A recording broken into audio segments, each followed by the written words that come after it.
Welcome to the deep dive. Today we're stepping onto a path that stretches back thousands of years, yet feels incredibly relevant right now. Yeah, it's a path really forged in that universal search for understanding suffering and, finding some real lasting peace. We're diving deep into Buddhism. It's a tradition that's really shaped cultures profoundly and offers this powerful framework for, well, inner transformation. It really starts with that fundamental question, doesn't it? Why do we suffer? And is there a way to find genuine relief? So we've gathered a whole stack of sources, historical accounts, philosophical texts, discussions of practice, all sorts. Trying to pull out the most compelling bits, the really dramatic moments, and maybe some surprising details that make this ancient path still resonate today. Exactly. Our mission really is to help you get a solid handle on this incredibly rich tradition. Think of it like we're navigating a map together. Highlighting the key landmarks, explaining why they matter. It's a vast landscape after all. Okay, let's unpack this. Let's start right at the beginning with the story of this prince, Siddhartha Gautama, born into just incredible privilege. Right, and intentionally shielded from hardship. His father, wanted a king, a powerful ruler, not someone thinking about the world's pain. That protection is so key to the story, isn't it? This deliberate shielding from reality. Absolutely. He lived in total comfort, surrounded by beauty, completely unaware of, the tough stuff outside the palace walls. Until he wasn't. Sources talk about these pivotal moments, the four sights. They just shattered that gilded cage. Yeah, he sees an old person, frail, struggling, then someone sick, clearly in pain. And then a dead body. Just lifeless, still. And these weren't just casual observations, they were profound shocks. He was confronting dukkha, the reality of suffering in its starkest forms, really for the first time. Seeing that old age, sickness, death, they're inescapable.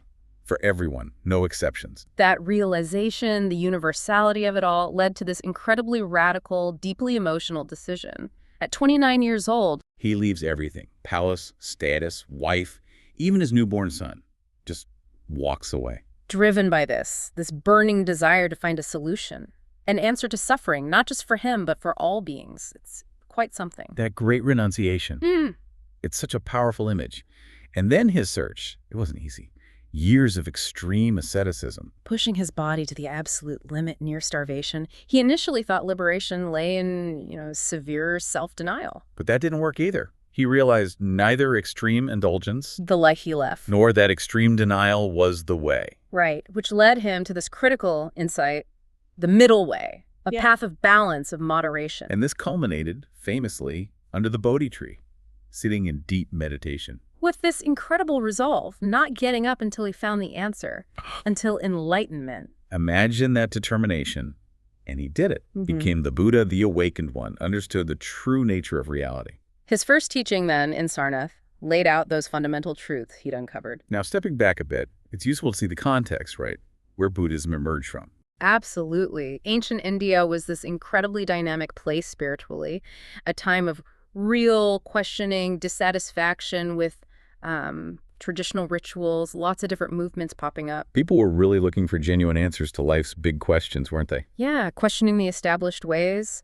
And Buddhism offered something different, a path rooted in direct experience, ethics, mindfulness, not just rituals or extreme asceticism. Okay, so one thing the sources bring up is this historical puzzle, pinning down the Buddha's exact dates. You'd think for someone so central it'd be clear-cut, but nope, it's tricky. Why is that? Well, for centuries, the teachings were passed down orally, writing came much later, and ancient dating often relied on, reigns of kings or other relative events, not like our calendar years. So there are different timelines proposed. Yeah, the sources show several. Traditional Ceylonese dates place him earlier. Modern scholars often lean towards, say, 563 to 483 BCE, but even that's debated, with some recent research suggesting maybe later dates like 490 to 410 BCE. Interesting. But the key takeaway isn't just the debate itself, is it? Not really. It's what it reveals about tradition. Modern scholarship, for instance, suggests many Mahayana sutras, these later key texts, probably appeared centuries after the Buddha lived. And that can be unsettling for some practitioners who take scripture very literally. Exactly. Rita M. Gross, a scholar, points out that some Western practitioners can almost fall into a kind of fundamentalism, wanting hard empirical proof for everything. But she argues, and it's a fascinating point, that embracing this historical perspective actually aligns with a core Buddhist idea. Anicca, impermanence. Right. It shows that traditions, like everything else, aren't static. They evolve, they change naturally over time as they interact with new cultures and contexts. So accepting that fosters a less rigid, maybe less sectarian view, appreciating the diversity. Precisely. It helps us see how the core teachings, the Dharma, adapted and found expression in different ways. And the community the Buddha founded, the Sangha, the monks, and later the nuns, that was crucial, wasn't it? Absolutely critical. He taught for 45 years, and this living community was the vessel. They preserved and transmitted his insights. Especially since it was mostly oral at first. That first Buddhist council, right after his death. Vital. Disciples gathered, recited the teachings, the Dharma and the Vinaya, the monastic rules, trying to codify them, get them straight. But even then, disagreements emerged pretty early on. Oh, yeah.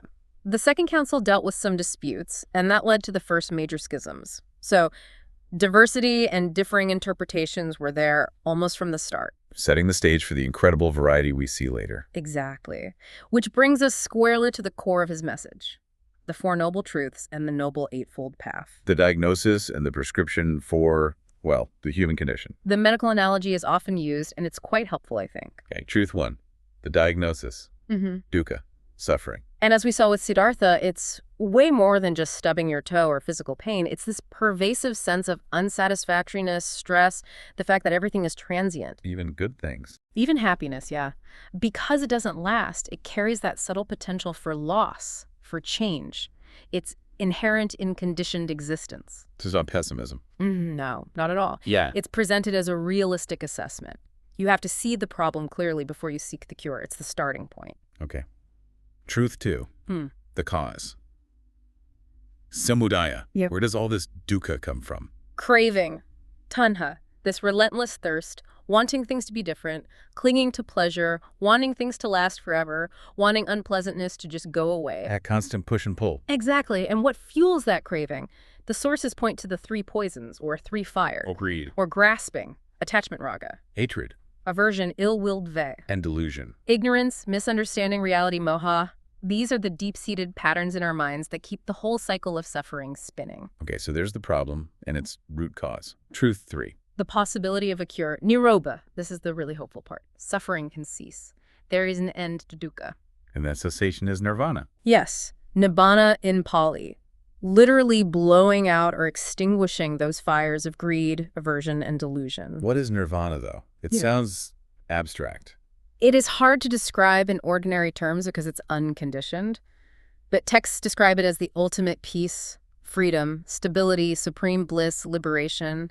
It's not annihilation, but the end of the causes of suffering.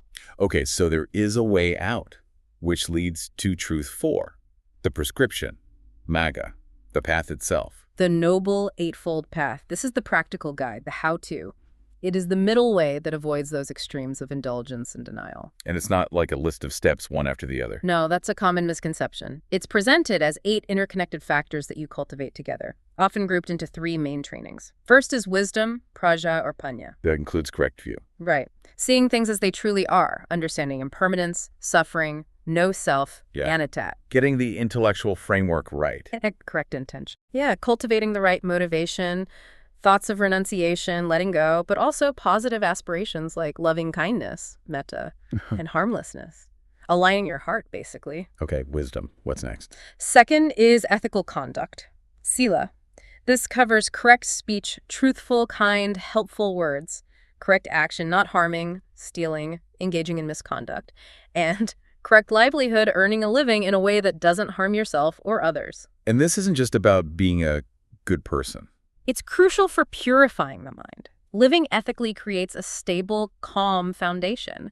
It's hard to meditate deeply if your mind is agitated by guilt or unethical actions. Makes sense. So wisdom, ethics, third. Mental discipline, samadhi. This is where the mind training really comes in. It includes correct effort. Actively working with the mind. Exactly. Preventing unwholesome thoughts and states from arising, getting rid of ones that have arisen, and actively cultivating wholesome states like kindness or focus. It's conscious mental gardening, you could say. I like that. What else? Correct. Mindfulness. Sati. This is huge. Paying attention to the present moment, your body, feelings, thoughts without judgment. Just being aware, fully present. Learning to just be with what is. Yes. And finally, correct concentration. Samadhi again, but here meaning the practice of developing a calm, focused, stable mind, usually through meditation techniques, building that inner stillness and clarity. So the goal of this whole path is nirvana. Ultimately, yes, nibbana. That liberation from the cycle of suffering, samsara. Early texts talk about achieving it in life, becoming an arhat, where the causes of rebirth are extinguished, though the body remains until death.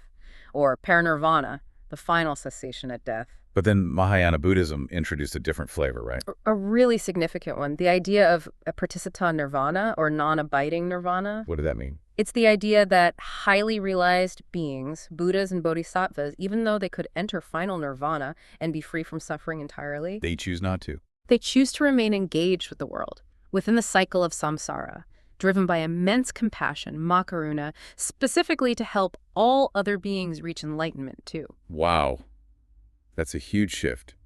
From focusing on your own liberation? To focusing on universal liberation.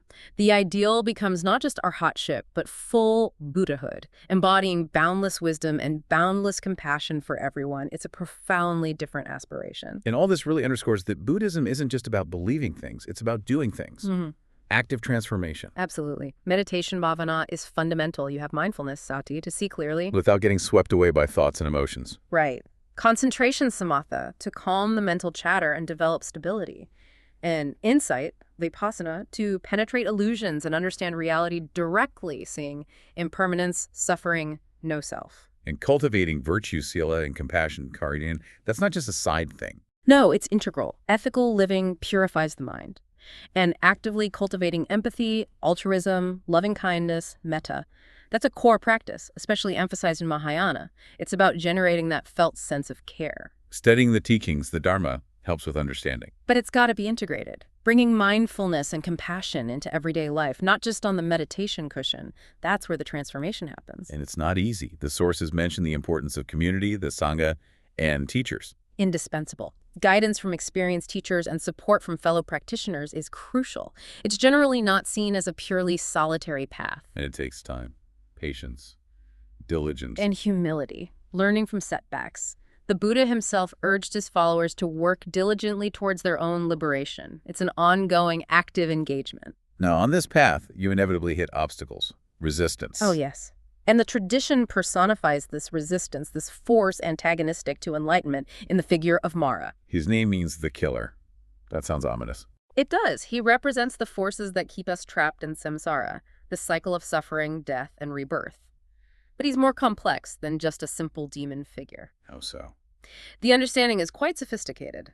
Māra functions on multiple levels. There's Divaputra Māra, the literal deity figure, the Lord of Desire, who rules the realm of sensual pleasure and actively tries to prevent beings from escaping his influence. The external tempter, you could say. Okay, like an outside force. But then, perhaps more profoundly, there's Klesha Māra. Māra as our own mental defilements, greed, hatred, delusion, attachment, pride, doubt. All the unskillful emotions and thoughts that cloud our minds. So Māra is also inside us. Exactly. This internal chaos, this confusion is Māra. Overcoming this aspect of Māra means purifying your own mind. What other aspects are there? There's Micca Māra, Māra as death itself, the ultimate impermanence, and our fear of it. And Skandha Māra, Māra as the five aggregates form, feeling, perception, mental formations, consciousness that we mistakenly cling to as a permanent self. That clinging to a self that isn't really solid? Is a fundamental delusion that Māra exploits. And finally, Apisokha Māra, Māra as the force of karma, the volitional actions that propel us into rebirth after rebirth. So it's a really multi-layered symbol. External temptation, internal defilements, death, the illusion of self, the momentum of karma. Precisely. The interpretation can lean more literal or more psychological, but seeing Māra as embodying the mind's own tendencies towards illusion, craving, and ego clinging offers powerful insight. Even enlightened beings might encounter subtle manifestations trying to disturb their peace. And the most famous showdown is under the Bodhi tree, right? Just as Siddhartha is about to break through. The ultimate confrontation. Māra sees Siddhartha's deep meditation as a direct threat to his entire dominion over conditioned existence. He has to stop him. So he throws everything at him. What happens? First, sheer terror. Armies of hideous demons appear, unleashing weapons, making terrifying noises.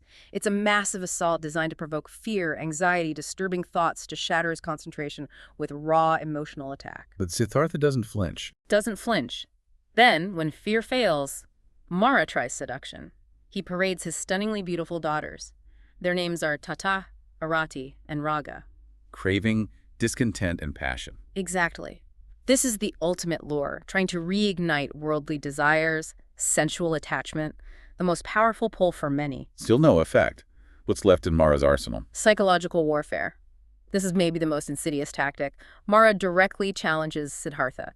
Who are you to claim enlightenment? What right do you have? Where are your witnesses? He aims right at the core, sowing doubt, attacking his worthiness, his very identity. How does Siddhartha respond to that? He remains unshaken. His response isn't aggression, but the quiet power of his accumulated virtue, mindfulness, and wisdom. His inner peace is impregnable. And the famous gesture. The earth-touching gesture, Bhumisparsha mudra. When Māra demands a witness, Siddhartha simply reaches down and touches the earth. Calling the earth itself to testify. Yes. Calling the earth goddess to bear witness to the merit, the positive karma, accumulated over countless lifetimes of practice dedicated to this goal. It's incredibly profound. It's not about divine favor, but about his own lived actions. Exactly. It's grounding in reality, validating his claim through the sheer weight of his virtuous efforts. The earth goddess confirms it, and Māra and all his hosts are utterly vanquished.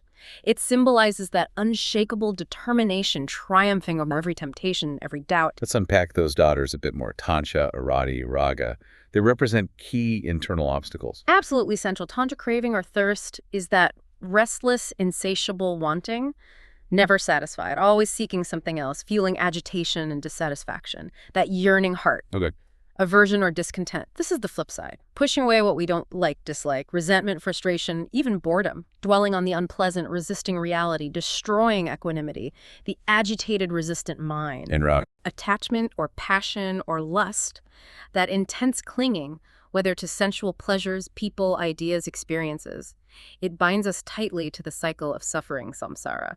The mind ensnared by desire. These three are like the primary internal battles every practitioner faces. Definitely. Often seen as expressions of the three poisons, recognizing them in your own mind, that constant wanting, resisting, clinging is the crucial first step to loosening their grip. And some texts mention Māra's 10 armies. Yes, like in the Padana Sutta. This describes an earlier, maybe more protracted struggle. It's like a psychological map of specific hindrances the Bodhisattva faced on the path. What kind of things? Sensual pleasures, discontent, boredom, like Arati, hunger and thirst, craving Tata against sloth and laziness, fear or cowardice, uncertainty and doubt, hypocrisy and stubbornness, chasing gains and fame wrongly, and finally self-praise while disparaging others. Quite a list. Wow. How did he defeat those? The text says he used spiritual weapons, faith, energy, and crucially, wisdom. He resolved to crush Māra's armies with understanding, not force. So the struggle is ongoing, confronting these inner limitations through consistent practice. Exactly. It's not just one mythic battle, but the everyday work of the path. Okay, so from this single point of awakening, Buddhism didn't just stay as one thing. It spread, encountered different cultures. And blossomed into this incredible tapestry of traditions. It's really important to understand it's not monolithic. These different schools are often called vehicles, jnana, different ways to travel towards the same goal. Let's touch on the main ones. Theravada. The Way of the Elders. This is the oldest surviving school, really striving to preserve the original teachings as found in the Pali Canon. It has a feel of being very grounded, disciplined. And their ideal figure. The Arhat. Someone who achieves personal liberation, completely eradicates the mental defilements for themselves. The emphasis is strongly on individual effort, self-reliance on the path. Strong emphasis on sila, ethics, monastic discipline for monks and nuns, and meditation, particularly vipassana, insight, and samatha, calm. They hold the Pali Canon as the authoritative scripture and generally don't accept the later Mahayana sutras. You find it mainly in Sri Lanka, Thailand, Cambodia, Laos, Myanmar. Okay. Then Mahayana. The Great Vehicle. This emerged some centuries later. It's characterized by a much broader, more expansive vision. The aim is the liberation of all sentient beings, not just oneself. That's why it's called great, because it carries everyone. Exactly. The ideal shifts dramatically to the Bodhisattva. This is someone who, out of immense compassion, Mahakarun, vows to postpone their own final entry into nirvana. Until all beings are free. That's that apratistha nirvana we talked about. Right. Bodhisattvas practice the six perfections: generosity, ethics, patience, effort, meditation, and wisdom as the path to Buddhahood for the benefit of all. Mahayana also introduces big philosophical ideas. Huge ones. Śūnyatā, or emptiness. The understanding that all phenomena lack inherent independent existence.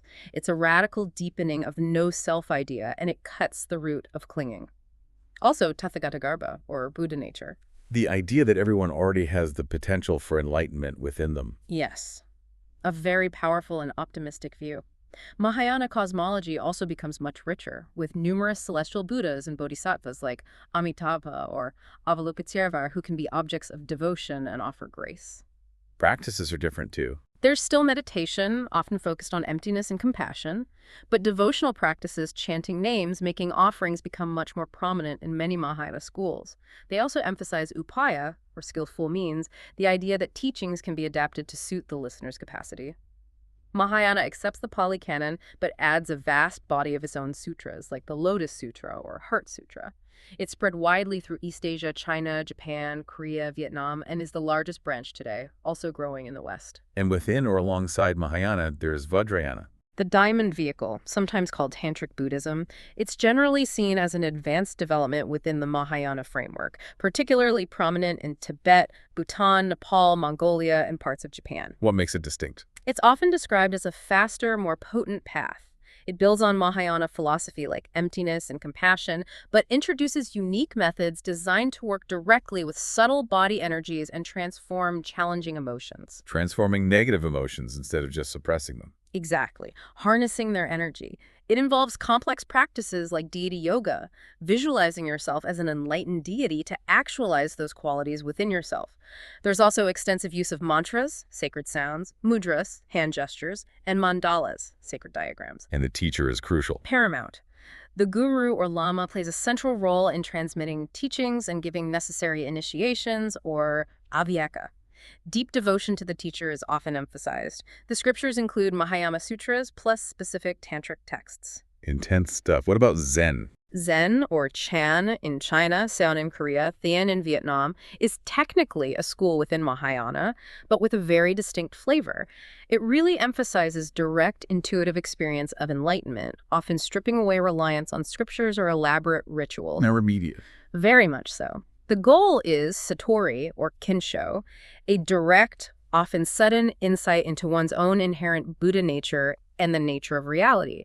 It bypasses intellectual understanding to a large degree. How do they practice? The foundation is zazen, seated meditation. This might be shikantaza, just sitting, with open awareness, or it might involve grappling with koans. Those paradoxical riddles. Exactly, like what is the sound of one hand clapping? They're designed to short-circuit logical thinking and provoke direct insight. The relationship with a Zen master, or Roshi, who guides this process, is indispensable. Is it all meditation? No, there's also a strong emphasis on bringing mindful awareness into everyday activities, work, chores. Everything becomes practice. Samu. Zen arts like calligraphy or tea ceremony are also expressions of this. It's spread through East Asia and has become quite popular in the West, too. Wow. So you have this amazing spectrum. Theravada's focus on individual liberation. Mahayana's vast compassion and the Bodhisattva ideal. Vajrayana's rapid transformation techniques. And Zen's direct intuitive realization. It really shows how Buddhism interacted with different cultures, Tibet, China, Japan, and adapted, creating this incredible diversity. Yet despite all the variations in methods, scriptures, and emphasis, they all fundamentally trace back to the Buddha's core insights. The Four Noble Truths, the Eightfold Path, the goal of liberation from suffering, dukkha, leading ultimately to nirvana or enlightenment, that shared foundation remains. Okay, so we've covered a lot of ground. We journeyed from Siddhartha's pretty dramatic life story, that radical decision, the intense search, the profound awakening. Explored the core diagnosis of suffering and the practical prescription of the Eightfold Path. Grappled with Māra, that powerful symbol for both external temptations and our own inner obstacles. And then marveled really at the rich diversity of traditions, Theravada, Mahayana, Vajrayana, Zen, all offering different vehicles, different styles of practice that blossomed from those original seeds. And what really stands out, I think, is that this isn't just armchair philosophy. Not at all. It's fundamentally a path of active training, personal transformation. It's about actually cultivating inner peace, compassion, and wisdom through dedicated practice woven into the fabric of daily life. Which feels incredibly relevant today, doesn't it? Yeah. In our often chaotic, anxious, fast-paced world. Absolutely. Buddhism's insights into the mind, into reality, interdependence, and how to cultivate these positive inner qualities, stability, kindness, clarity. They offer practical tools for navigating modern life. Tools for dealing with the inevitable stress and suffering we all encounter, and finding some genuine freedom within it all. So here's a final thought to leave you with. Considering this huge range we've touched on the spectrum, from, say, the disciplined ethical focus and deep meditation of Theravada, the devotional paths within Mahayana, the intense energy work of Vajrayana, or Zen's call for sudden, direct insight in this very moment. What unexpected avenue, what different flavor of practice within this vast tradition might resonate most deeply with your own exploration of inner peace and understanding right now? Something to ponder. Thank you for joining us for this deep dive. We really hope these insights offer some fresh perspectives on the world, and maybe on yourself too.